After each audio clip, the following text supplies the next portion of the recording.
Yo, what's up? It is Mike the NBA guy, and today I want to talk about the possibility of the Boston Celtics trading for Defensive Player of the Year winner Rudy Gobert, and why I think this could be a pretty good deal for both teams. So to get right into it, there have been lots of rumors ever since Rudy Gobert started the coronavirus outbreak in the NBA. And I know that's being a little harsh and he didn't do it on purpose, but let's be real, okay? The man was being kind of a doofus and he started the coronavirus outbreak. All right? He was directly involved in it. So since then, there has been a lot of rumors of strife in the Jazz locker room between Gobert and other Jazz players, specifically Donovan Mitchell, who is their future superstar, who they're building around, and who they want to keep happy at all possible. What am I trying to say here? They want to keep him happy no matter what. All right, the Jazz want Donovan Mitchell to like being on the Jazz. Because if not, they're kind of fucking screwed if he decides to leave. So, Rudy Gobert may be traded. Now, there's been a bunch of stuff that Rudy Gobert, everything's good with the Jazz, and he's not trying to get out of there, and they've said they're not trying to get rid of him. But it's the NBA. You got to take everything these teams say with a grain of salt. So, therefore, you got to keep in mind that he could definitely still be traded. And if he was to get traded, I think the best option in the league for Rudy Gobert may be the Boston Celtics. All right? Now, if you look at Rudy Gobert, he is not a very old player. He is, in fact, 28. All right? So, in the middle of his prime, not necessarily a young player per se, but definitely not an older player, okay? He is, for example, younger than Kemba Walker and Gordon Hayward, who are both 30. So looking at the stuff, all right, the Celtics, what is their biggest issue? The stuff. Looking at the cap space, okay, and the rosters. I don't know why I said the stuff. Looking at the rosters, all right, what is the Celtics' biggest issue?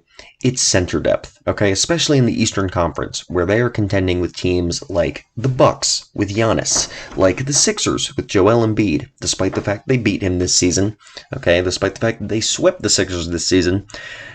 I think even the most diehard Celtics fan would admit that the Sixers are not just a team to laugh at. Okay, they still have potential. If they can trade Al Horford, they can be a very dangerous team. And Joel Embiid, look at it this season.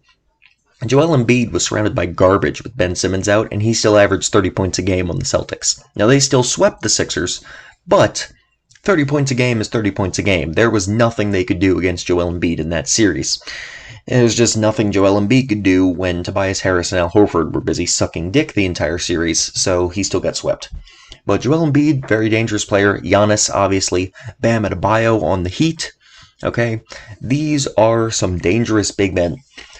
And the Celtics, to counter these big players, and yeah, I'm calling Giannis a big man because he's like 6'11", and you really need to put a center or a very large power forward on him to stop him.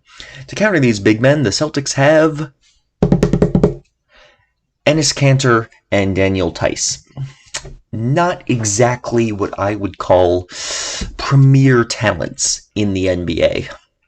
Okay, Daniel Theis's biggest skill is crying at the referee because he was not happy with the call when he blatantly fouled someone. Honest to God, this man should be, I wouldn't say he should be an actor because he's bad at acting, but holy shit, does he cry a lot. He should be one of those people they hire for funerals if you're like a really lonely person and nobody loves you. And this just got really dark, but one of those people who hires professional criers at their funeral, that's what Daniel Theis should do. Okay, that should be his career after the NBA when he inevitably falls out of it in the next few years because he's garbage. That's what he needs to go and do because this man is a professional at crying over nothing. And they've also got guys like Grant Williams is kind of a center. I feel like I've seen him play small ball center for them. Robert Williams, really young guy. He's okay, but he's not great or anything. Like I said, who was the other one I entered? Enes Kanter. He's okay. He had a pretty good season by his standards this year, but he's definitely nothing special and not good defensively.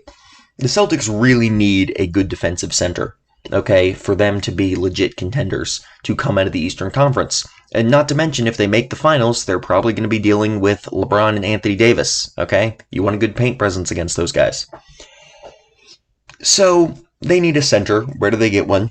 Rudy Gobert is a fantastic option if it turns out that he's going to be traded. So, potential trade I can see where the contracts line up pretty well is Rudy Gobert and Mike Conley, who is also on a big contract, but he's only on a contract through 2021.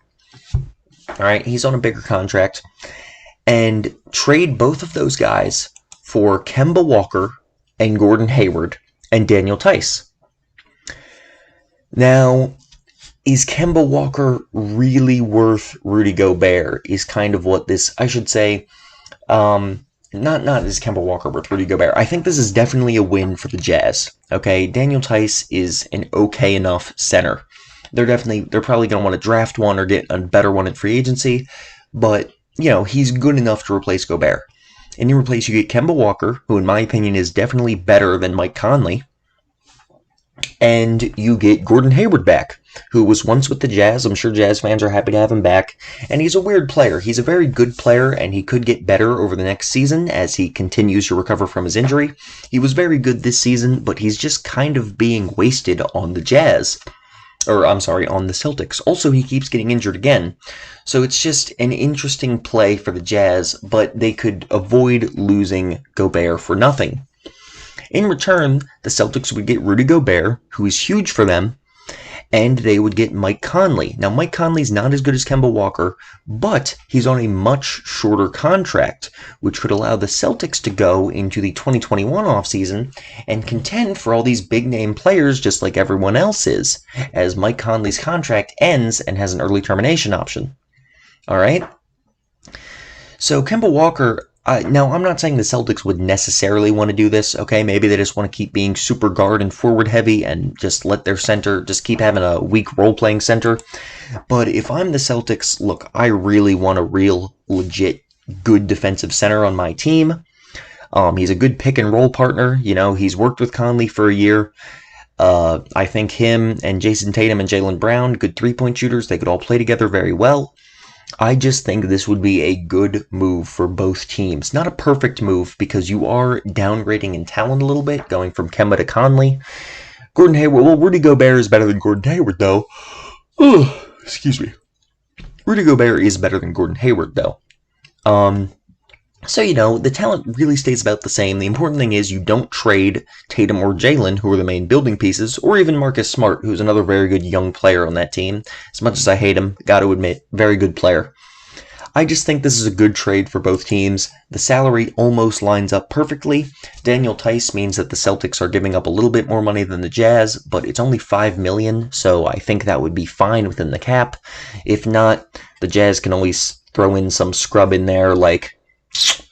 I don't know. Like Ed Davis, right? Like some random player like Ed Davis, all right? Just throw him in there to make the salary cap work perfectly. Maybe the Jazz have to give up a pick, too, like a second-round pick or even a first-round pick. But I think that overall this is a good move for both teams, especially if the Jazz really do want to get rid of Rudy Gobert, because, you know, that's a big loss for them if he just leaves for nothing. So yeah, that's just my thoughts on this potential trade. I've seen a lot of other trade targets for Gobert, including to the Warriors, and, you know, it's definitely possible he goes somewhere else. It's definitely possible he doesn't even leave the Jazz. However, this is the trade that comes to mind for me as the best possible trade for two teams for Rudy Gobert.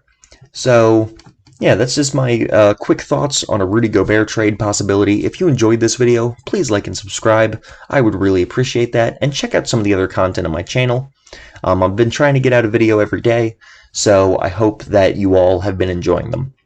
Thank you for watching, and have a good one.